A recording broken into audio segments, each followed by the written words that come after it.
And we're ready with the latest news headlines. We start off on health and pregnant women, the aged and disabled in Kwekrom, a community in the Gumwais district of the Central Region, have to travel several kilometers to Winneba to access health care. This is because a CHIPS compound project has been abandoned for the past 4 years. The residents are unhappy with the situation and want it rectified.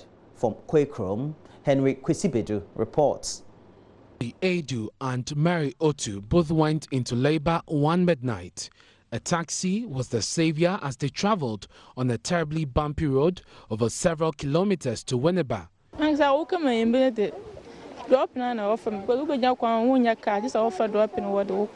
was a painful experience traveling on the terrible road to the hospital.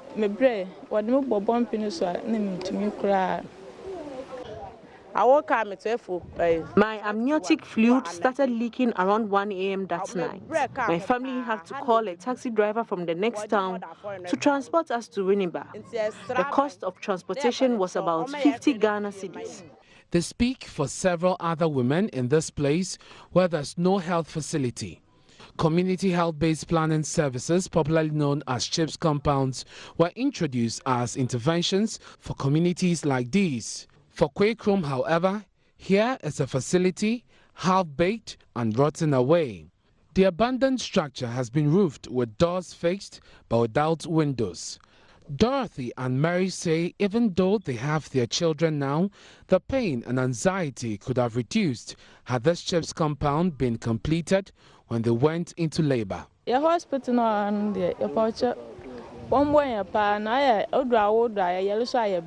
CHIPS compound is just about 10 minutes away from my house. The pain I endured could have been less if the facility was operating. We need government's intervention. They paid to be transported to Winneba, but for many other women in this community, even affording transportation bills is a problem, so they deliver at home with all the risk associated. The problems are not limited to pregnant women. 46-year-old Kojo Atta has a mobility disability. The facility has been abandoned for the past 4 years. Persons with disability like me struggle to access clinics and hospitals across the country because most of these facilities are not disability friendly. Traveling to Winneba to access healthcare is quite challenging for me. Every election year, politicians throng to Kwekrom appealing for votes. This time, they are leveraging their numbers in demand of completion of this CHIPS compound. As they say, they will resist political campaigns here in 2020. Daniel Kofiajiman is Town Development Committee Secretary for Kwekrom. If you don't see this project completed before 2020, they shouldn't even bother to step a foot here to come and campaign. We will change them with messages and cutlasses. I'm speaking on behalf of my youth members. If you don't see the completion of this particular project here, no political parties should even dare coming here to come and campaign. It won't happen. And I'm saying this on behalf of the chiefs and the youth, that we are not going to sit down for them to come and deceive us again for the next 4 years. Today, hundreds of them are receiving free health screening organized by the Physical and Mental Health Foundation in collaboration with the Rotary Club. They appeal to other philanthropic individuals and organizations to come to the aid of the community. A glance at the structure shows it should not take much for government to fix this CHIPS compound with the urgency it deserves. Henry Kwesibedu reports for JoyNews. The Minister for Special Development Initiatives, Mavis Hawakumson, says government has not abandoned the $1 million per constituency promise. The New Patriotic Party, as part of its manifesto promise in the 2016 election campaign, said each constituency would be allocated $1 million every year to help meet the needs of the constituents. Responding to questions after a tour of some dams in the northern and upper east regions, the minister said, well, the allocations are being used for various development projects, including the One Village, One Dam initiative. I've explained this over and over again, that the 1 million per constituency, I'm not sure you expect that the president or the government will give 1 million per constituency and also make money available for construction of dams and other projects. No, these monies were not meant for the MPs in the constituency. I remember some people say they have not seen the 1 million per constituency. It's not true. Why? Because the ministry is a new ministry altogether. We all know government authorities were just created after the ministry. And so you need some structures to make sure that whatever you are doing, you'll be able to account for the money given to you to work with. And we all know that when we started 2017, the budget had already been read. So there's no way we could have money to do it. And so we started with the preparatory work, waiting for the development authority. But we started a lot of projects. With this 1 million per constituency, we have toilet facilities. In the upper east, the then 3 northern regions has 6 toilet facilities, 6 mechanized boreholes. That comes with solar panel, 6 per constituency. Every constituency in the northern part, because we know the nature of the water situation in this area. So we decided to give them, some even have about 8 of the mechanized boreholes. Then this project that the whole of the country, every constituency is benefiting from. We're also doing 1 district, 1 warehouse. There are markets going on, clinics, that comes with the government bungalows and other things. As we speak, we've also procured, or the procurement of an ambulance per every constituency is ongoing. And very soon the ambulance will be in the country. So these are some of the things that the 1 million per constituency have been used for. And other stories, former President John Dramani Mahama is asking President Akufo-Addo to deal with security issues to ensure citizens live without fear. He said it is the duty of government to secure the lives of its citizens. Mr. Mahama says armed robbery incidents have so far increased, a situation he says is worrying. Rafiq Salam report from Sangre. Close relations, friends and stalwarts of the National Democratic Congress escorted the former Dafema Bure Issa constituency chairman as he departed the Upper West capital for the final time, with his casket having now arrived at the family house located on the shoulders of the Tindamba Crescent, where they have lived for over 40 years. The body was later driven out of town to somewhere, his father's adopted community, where he lied in repose through the night ahead of the main funeral on Saturday, with locals passing by to pay their last respect. Arguably, apart from his immediate family, particularly his octogenarian mother and his wife, Sophia, the hardest hit is the National Democratic Congress, whose presence at the funeral was felt at every inch of space at the venue. They were led by former President John Dramani Mahama. He described the death of the former DBI chairman as tragic, and which reflects in the current insecurity the country is grappling with.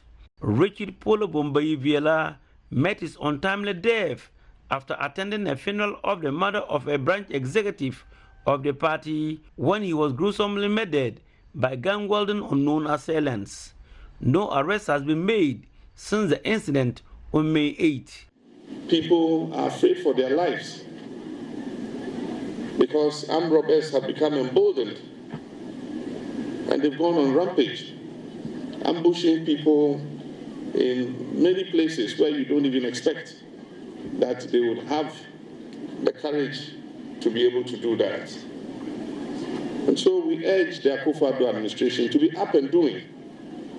It is the duty of government to secure the lives of its citizens. We cannot continue to live in fear. We cannot continue to have the lives of our citizens cut short in the prime of their lives, 45 years. And he's left his wife and extended family. And everybody knows he was the main breadwinner. His wife, Sophia Bayibiela, throughout the service has been with tears. A friend, Rita Yalona, has to help her out with a tribute. Take care of me, who will answer the numerous questions that are in my head. People did not agree with Polobong on every policy.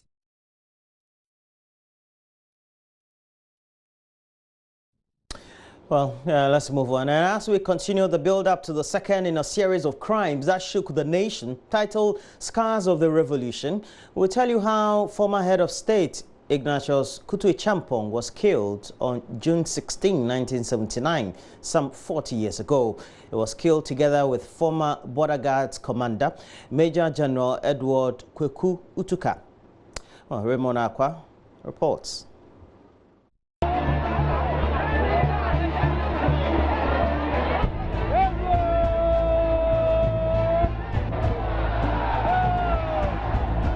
On January 13, 1972, barely 2 weeks into the new year, soldiers led by then Colonel Ignatius Kutu-Champong of the 1st Infantry Brigade overthrew the democratically elected government of Dr. Kofi Abrefa-Busia. There has not been an election.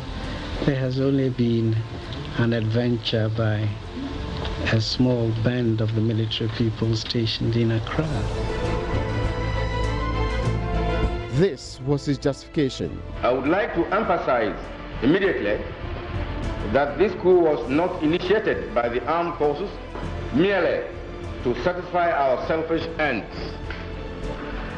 The takeover was occasioned principally by the hypocrisy of the Busia regime, coupled with the inefficient management by that regime of our economy. 6 years later, on July 5, 1978, General Champong was deposed in the palace coup led by his second-in-command, General F.W.K. Akufu. At the time of the June 4th uprising, Champong was confined to his village of Trabom in the Ashanti region.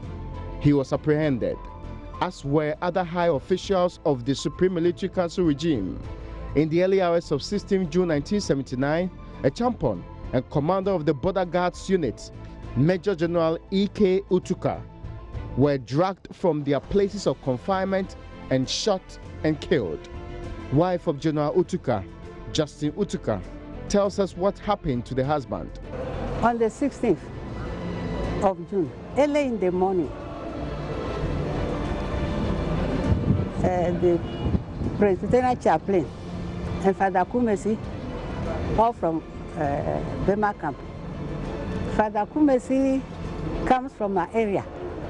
I saw him carrying my husband's bag. They were about to say the 6 o'clock news. So he asked my cousin Vic to switch off the radio. And they sat down and they said, let us pray. So I bowed down my head, we prayed. And Father Kumesi, who speaks my dialect, said, the day before, the previous day, they came to tell him that he should come to his chapel. They are going to pray for those who are going to be executed. So he saw my husband with General Champong handcuffed. They were brought there. So my husband handed over his bag to him to be brought to me.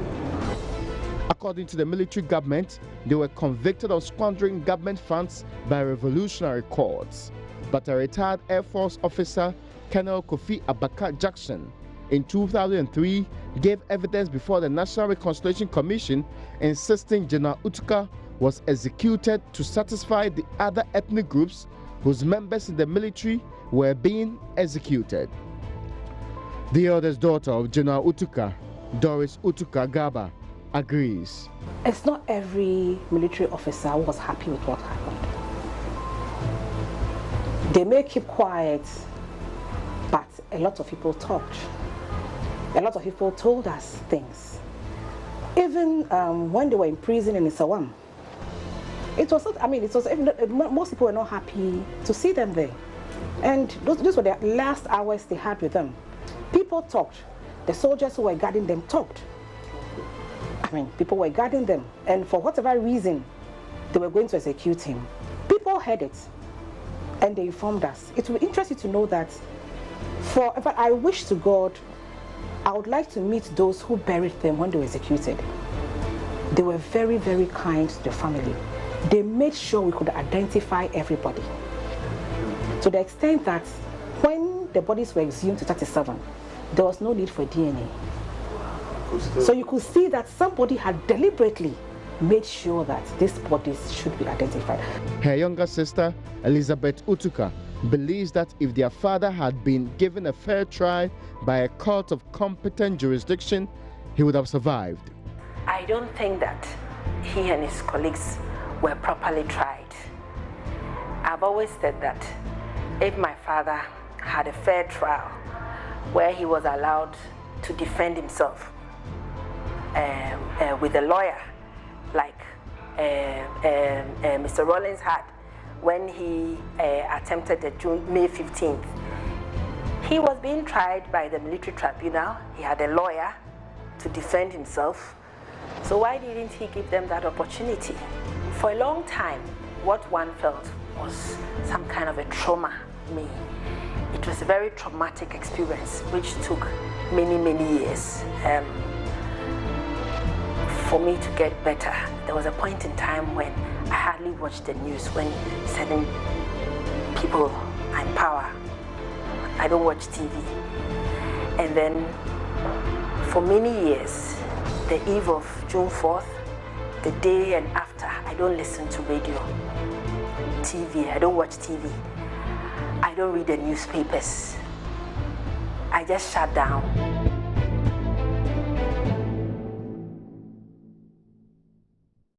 Well, except from our latest Hotline documentary, Scars of the Revolution. It was compiled by Raymond Aqua.